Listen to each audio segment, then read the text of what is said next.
boy bekele m ndị bibe m ụbọchị marụ n'ụma ndị bibe m fọ ndị na-ajụ onye nwe imo kedu ihe na-eme nga ọkpala today. Ụmụnne m, anyị nọ na nga ọkpala here. Unu hụrụ ka ụbọchị si dị today. Amara m video front.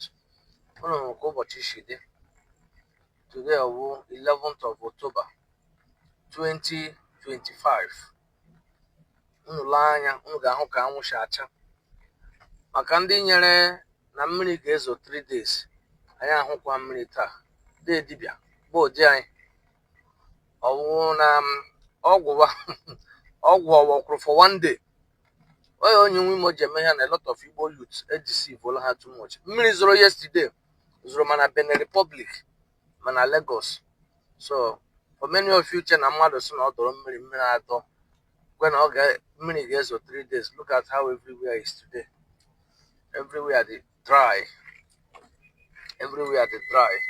So why only just with the video? What won't you need so you Anyway, Christian, never you give up. Never you give up. Unu ga ahụ moto ji aka ịgba everywhere ma n'ime ọhịa. Pụta ka ebe a shi azụ. Anyị ga-akọ otu video because anyị ga-ewetakwuru unu another video. Stay tuned. Ule anya ya acha moto n'ime ọhịa everywhere. Everywhere. Ya na Zion Grand ka ha na-eme ụmụnne. Ya video.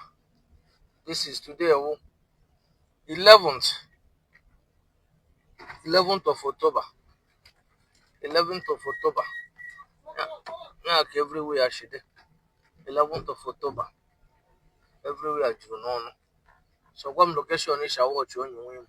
Enweghị ike dị na mkpọmkpọ onye pụta na social media ọgbakeshie ọnụ. Ọtọ onye ga-ekwu n'aka akpara ya. Because enwe steeti ị ga-ekwu ya ala Afrịka ọgwụkwa Imo steeti. Imo State, Imo State, we believe in living God. If you are here, anyhow, stay tuned.